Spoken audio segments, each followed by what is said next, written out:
వర్మ గారు చెప్పండి. ఏంటి పవన్ కళ్యాణ్ గారు ఎవరిని హెచ్చరిస్తారు? రాజీవ్ రెస్పాండ్ మాట్లాడండి. ఆయన ప్రసాద్ గారు మీరు కూడా ఒక్క నిమిషం ఉండండి, చిన్న సబ్మిషన్.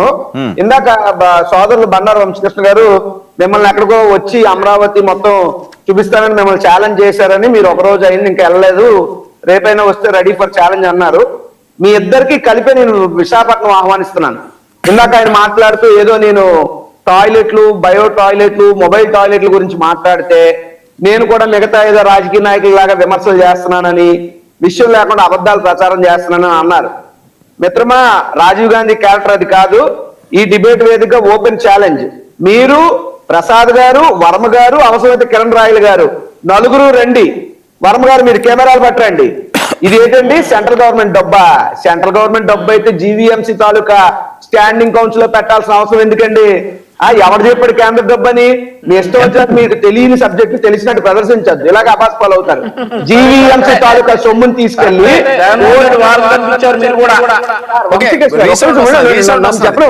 నేను మీరు మాట్లాడని చెప్పి మౌనంగా ఉన్నాను. ప్లీజ్ ప్లీజ్, ఇది ప్రజల సొమ్ము.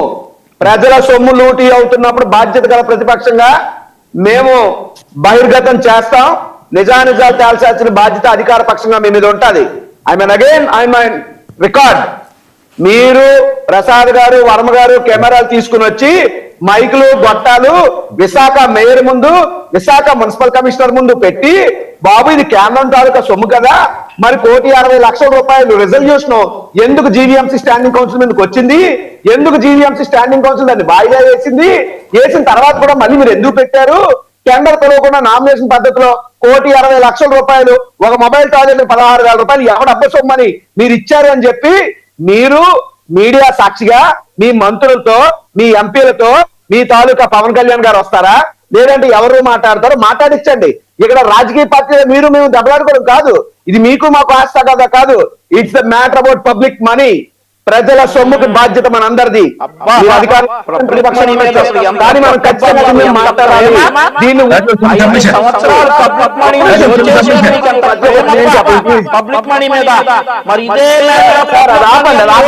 కాదు. ప్లీజ్ వంశీ గారు మీరు మాట్లాడాలని మౌనంగా ఉండండి, రాగాలి.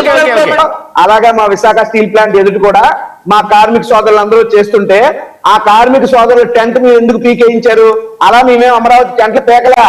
అమరావతి వాళ్ళకి ఇవ్వాల్సినటువంటి స్వేచ్ఛ, గౌరవం రాజ్యాంగబద్ధంగా వాళ్ళకి అమ్మే అవకాశాలు ఇచ్చారు జగన్మోహన్ రెడ్డి గారు. మీరు దుష్ప్రచారాలు చేయకండి. మీకు అంత చిత్తశుద్ధి ఉంటే first Visakhapatnam steel plant gate బయట ఉన్నటువంటి టెంట్ పీకేయించిన మహానుభావుడు ఎవడు? ఎందుకు కోర్టుకు వెళ్లాల్సి వచ్చిన పరిస్థితి? ఎందుకు బుల్డోజ్ వ్యవహారం చేస్తున్నారు? మీరు గులివింద కింద సామెత లెక్క మీ కింద అన్ని నలుపులు, మచ్చలు, తప్పులు మీరు పెట్టుకుని మమ్మల్ని విమర్శిస్తారేంటి? తర్వాత మీరు ఏదో అడిగారు గొప్పగా, ఏంటి లాఠీ దెబ్బలు? ఎస్, గుర్తున్నాయి, అందరికి అన్ని గుర్తున్నాయి. వంగవీటి మోహన్ రంగా గారి మీద ఒంటి మీద పడ్డ ప్రతి గొడ్డల దెబ్బ గుర్తుంది. రైతుల గుండెల్లోకి దూసుకెళ్ళి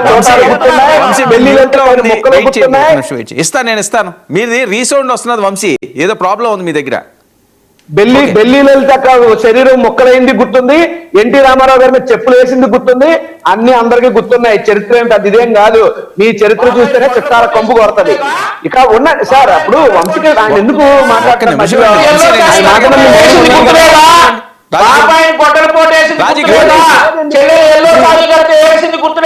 రన్నింగ్ కామెంట్ రాను. మాట్లాడేటప్పుడు మౌనంగా ఉండాలా, గౌరవం ఉండాలా. ఆయన మాట్లాడినని చెప్పి నేను మౌనంగా కాదు. సాటి వ్యక్తికి ఇచ్చిన గౌరవం, అటువంటి గౌరవం మర్యాద నాకు తిరిగి రాకపోతే డిబేట్ రావాల్సిన పని కూడా నాకు లేదు. ఇలాంటి వ్యక్తం నన్ను పిలవద్దు. మీరు పిలిచిన రావడం మానేస్తాను. మాట్లాడినప్పుడు ఓపికగా వినాలి, సహనం ఉండాలి. ఇక ఉత్తరాంధ్ర గురించి వద్దాం. ఉత్తరాంధ్రకి జగన్మోహన్ రెడ్డి ఏమీ చేయలేదు. మీరు వచ్చి ఏం చేసి మీరు ఉత్తరాంధ్రకి? జగన్మోహన్ రెడ్డి గారు కిడ్నీ సార్ ఆ రన్నింగ్ కామెంటరీ వల్ల పోదు మనం మాట్లాడే.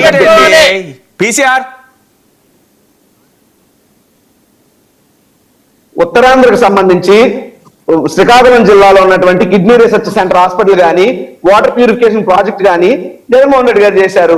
ఉత్తరాంధ్రలో ఈరోజు మీరు అనుభవిస్తున్నటువంటి డెక్క బిల్డింగ్ జగన్మోహన్ రెడ్డి గారు యోకోహామా టైర్స్, టీసీఎస్, ఇన్ఫోసిస్, లేదా రహేజా గ్రూప్ తాలూకు ఇనార్బిట్ మాల్, లేదా విశాఖపట్నం 72 వార్డులను 9 వార్డులు పెంచడం, అనకాపల్లి భీముల్ని వైజాగ్ లో విలీనం చేయడం, bulk drug park, green hydrogen hub, ఇవన్నీ విశాఖపట్నం ఉత్తరాంధ్ర ఎవరు తీసుకొచ్చారు?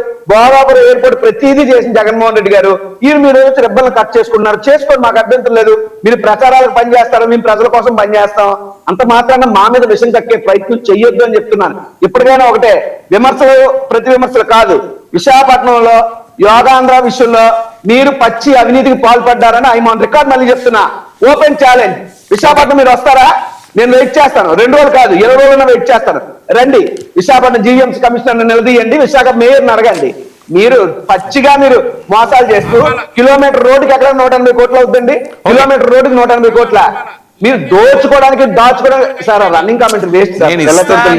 వంశీ ఎందుకు వంశీ మీకు ఇస్తాను కదా, ఎందుకు డిస్టర్బ్ అవుతుంది డిబేట్? మీరు రీసౌండ్ వస్తున్నది. పీసీఆర్ తప్పది. ఆయన మాట్లాడి నేను మౌనంగా ఉన్నాను. ఇప్పుడు కిరణ్ రాజు గారు మౌనంగా ఉన్నారు కదా, నేను మౌనంగా ఉన్నాను కదా, మీరు మౌనంగా, ప్రసాద్ గారు మౌనంగా. ఏమండి ఒక్కటి నేను మాట్లాడుతుంటే అంత ఉలికి ఎందుకండి? నేను మాట్లాడితే అంత మధ్యలోకి రావాల్సిన అవసరం ఏముందండి? ఆయన టైం ఇచ్చాం, నేను గౌరవంగా ఆగాను కదండి. ఇదేనా పద్ధతి? ఇదేనా గౌరవం? ఇదేనా మర్యాద? సరే మాట్లాడండి, ఆఫీసర్ కదా ఆయన, మీరు మాట్లాడండి. పీసీఆర్ మాట్లాడండి. రాజీవ్ సార్, ఒకటి, అమరావతి నిర్మాణం జరగాలి, అమరావతి ప్రాంతం కూడా బాగుపడాలి. నేను ఒక్కటే మా ఉత్తరాంధ్ర సొమ్మును తీసుకెళ్లి అమరావతిలో పెడుతున్నారని అంటే అన్యాయంగా అవినీతి జరుగుతుంది కాబట్టి ప్రశ్నిస్తున్నాం. అందరికీ ఆంధ్రప్రదేశ్ రాష్ట్రంలో మంచి రాజధాని కావాలి, మునిగిపోలేని రాజధాని కావాలి, ఇబ్బందులు లేని అవినీతిమైన లేని రాజధాని కావాలి. అంతే తప్పే రాజధాని పేరు చెప్పి మీరు ఏంటి మెడికల్ కాలేజీలు కట్టడానికి డబ్బు లేదన్నారు. ఎన్టీ రామారావు గారు అంటే నాకు కూడా గౌరవం, ఆయనకి భారతరత్న రావాలని నేను కోరుకుంటాను.